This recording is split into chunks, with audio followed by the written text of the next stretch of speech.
Il faut le régler. Est-ce que vous allez abroger la loi sur la CREI? Non, la loi sur la CREI va être une loi sur effectivement l'enrichissement illicite. Mais nous, ce qu'on a vu avec le président Macky, ce n'était pas une loi sur l'enrichissement illicite. C'était une loi pour contraindre des opposants politiques. Parce que nous, ils étaient un nombre de 25. Justement, ban yoon ngay jël pour réforme de la justice en parlant de ces questions-là, parce que de plus en plus... Réforme de la justice, d'abord, ce qui est le plus actuel, on a parlé des détentions préventives.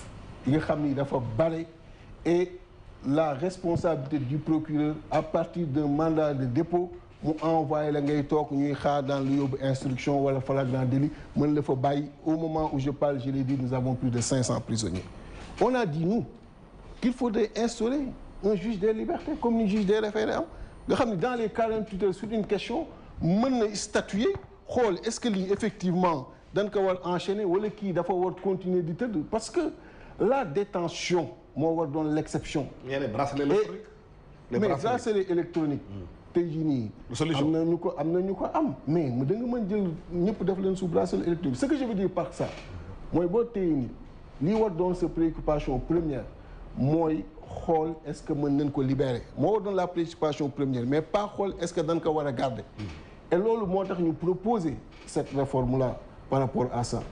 Et ci mal-gouvernance bi on a parlé justement de cette loi.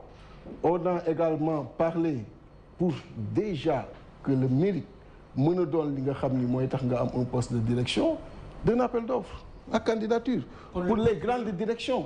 On a parlé également. Le procureur a trop de pouvoir. Mais il a. te yow soo fi nekkee président da ngay wàññi pouvoir du procureur. bu ma nekk du ma wàññi pouvoir du procureur bi. Oui. Mais à côté dinaa am aujourd'hui kuy am un regard sur ce qu'il fait. Parce que pourquoi je le dis mooy bu yàlla dajee nga dajeek un politicien président politicien comme suñu waa ji c'est-à-dire que procureur bu boobaa franchement ci bëtam neex na la ak bët bi ni ma xoolee neexuma voilà.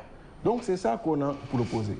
Et je disais tout à l'heure sur ci mal-gouvernance bi on a également dit l'appel d'offres pour les postes de directeur nga xam ni sénégalais bu nekk dina ci mën a bu ko amee compétence bi am mérite di mën a ñëw bokk.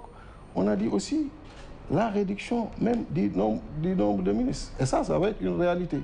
Et j'étais sur les logements pour dire pourquoi il fallait être en hauteur. mais ci wolof. Parce que tey Sénégal ci wolof yàlla def na 196 000 kilomètres carrés la ñu am. Est-ce que xam ngeen 196 000 kilomètres carrés yi mënuñu ci teg 1 kilomètre carré parce que nit ñu bordé la. Au contraire ñoo ngi ciy perdre ay kilomètres carrés ak érosion côtière bi te 196 kilomètres carrés yooyu en 2000 9 millions de Sénégalais ñoo ci nekkoon tey jii nii 18 millions de Sénégalais ñoo ci nekk. Sur cette même surface en 2050 33 millions de Sénégalais ñoo ciy nekk. Sur cette même surface en 2100 66 millions de Sénégalais ñoo ciy nekk. bu ku nekk bëggee construire tey jii nii avec cette tendance mais cette population qui va venir dans l'avenir fan la ñuy dëkki moo tax on a dit il faut aussi que ñu réfléchir dans notre manière de construire. On a parlé du Sénégal beau à voir. Qu'est-ce qui nous empêcherait sur tous les grands axes que nous avons que ñu jaay suñu culture qui nous identifie avec les grands architectes que nous avons ñu wax sur tous les grands axes il y a une manière de construire le nombre d'étages ak aussi l'architecture bi nga xam ni moo fay nekk.